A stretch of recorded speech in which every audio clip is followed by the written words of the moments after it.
Alright, so here's the highway coming from Boston Bar. Spence's Bridge would be up that way. Your indicator is the gravel pit. See the big mound all back here, so there's two spots you can drive in, a gated road there, and this one drives in, you loop around here and you start doing the switchbacks all the way up into there. Sackum Creek Black Agate site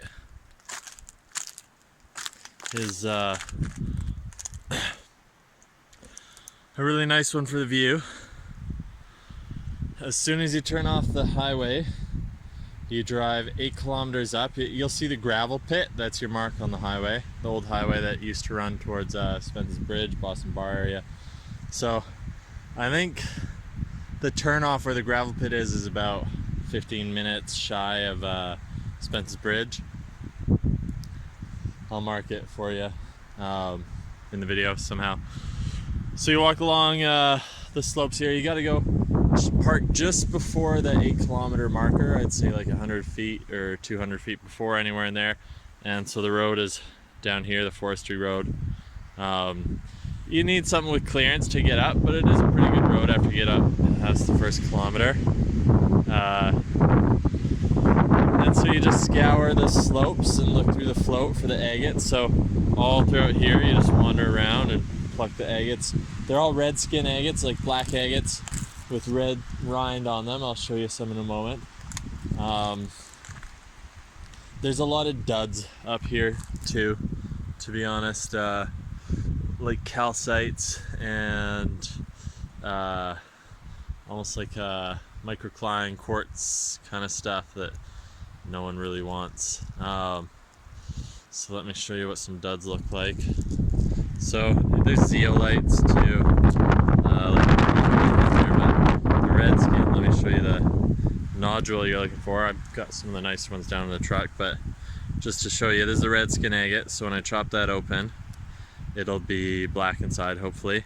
So what you're looking for is the surface texture of an agate is more smooth than the host barbecue rock kind of reds.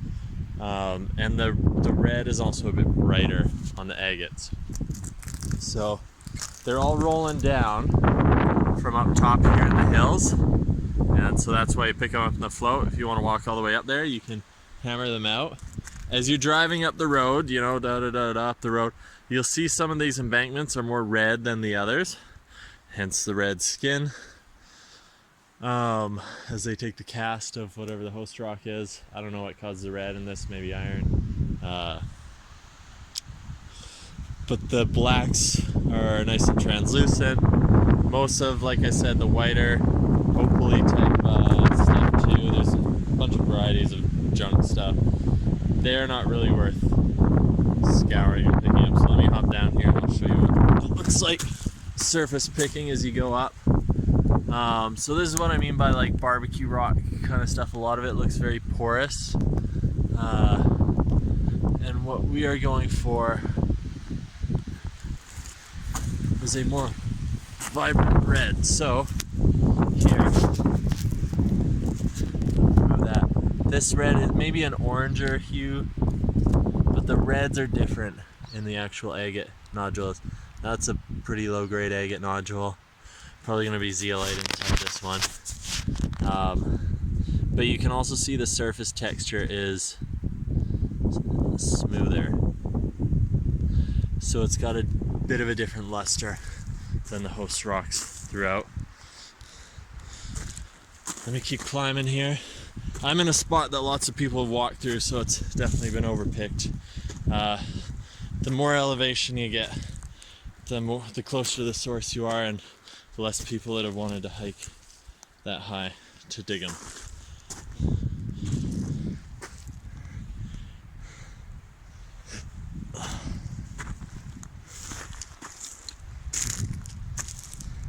So you'll see spots where some people have dug away a little bit. I don't see any surface stuff.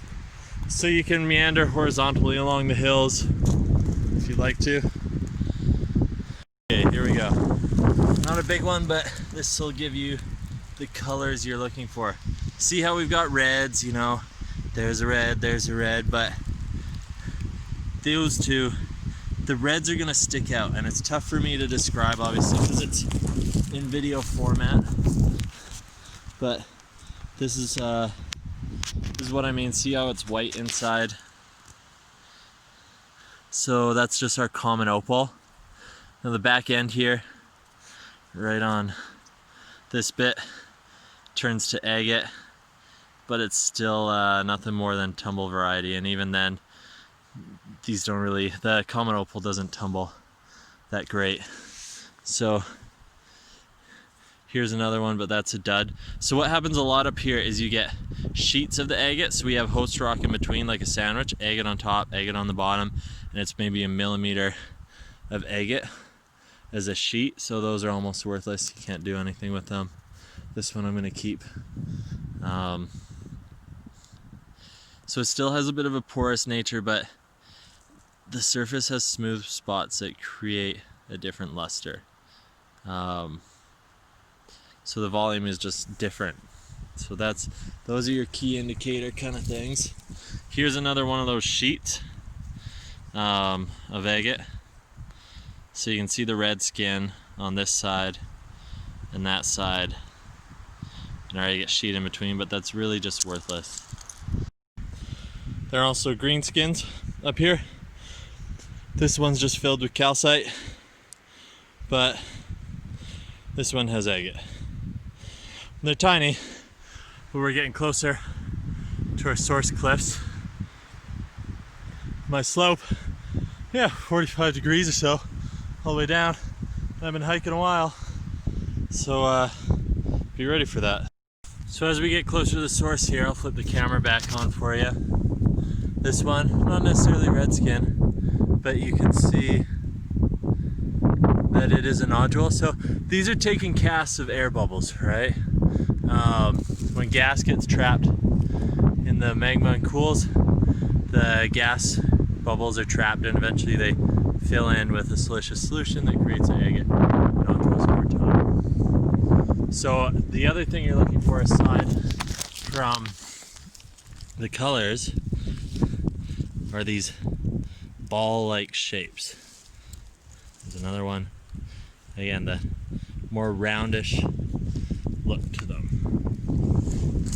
So let me keep going here.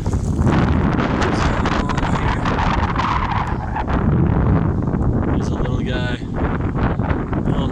little teeny weeny one that I have no idea what I'll do. So again, green skin. Let me see if I can focus. Tiny little guy, but you see how it is a cast, a print of the bubble that was there.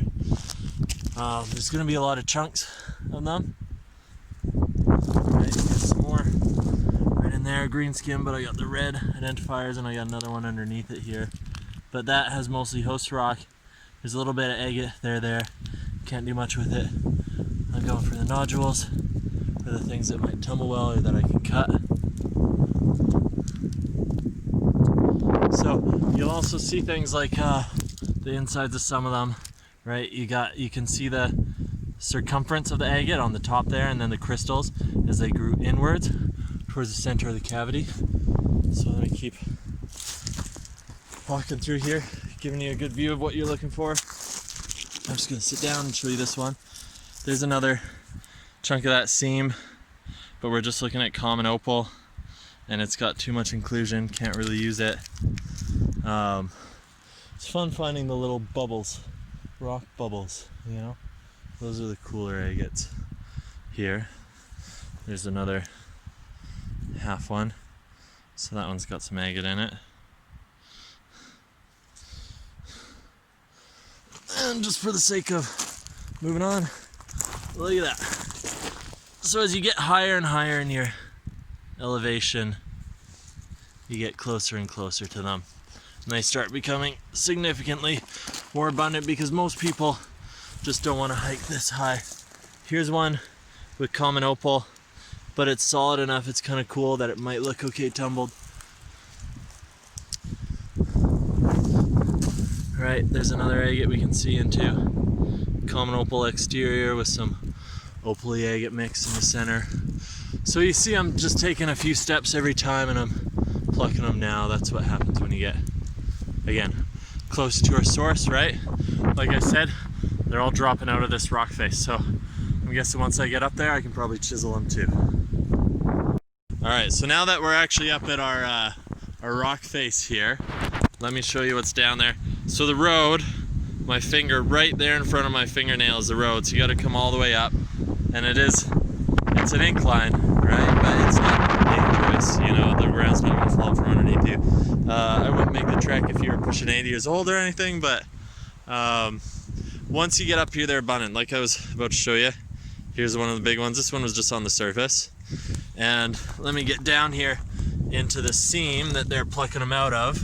So here, let me show you for scale. There's a big one that, you know, I don't have my hammer and chisel here because I was just walking, but I did find someone else's rusty old chisel. So I'm gonna dig this one out here and I'll show you the grand reveal because I don't know how I can do this with one hand. You're really gonna need to bring a hammer and chisel, but whoever finds this one, lucky you. It's a nice big egg. So they're all throughout here.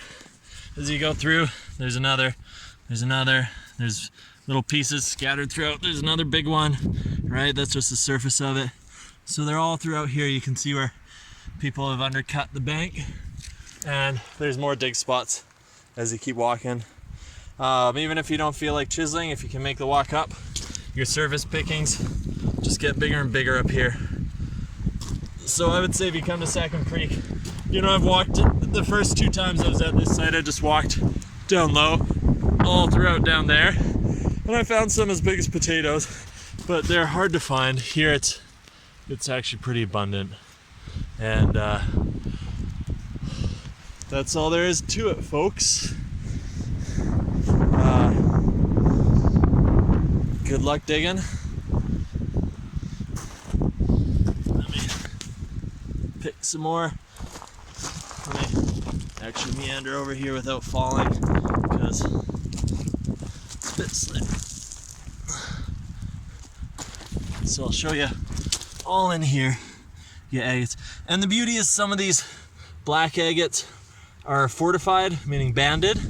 Right, banded agates. You get double bubblers, sometimes where 2 are attached to each other. These ones are just falling right out of the cliff face. That's just some stuff on it, but that's a solid black agate. The white stuff is just surface. So there's some cutting grade stuff here.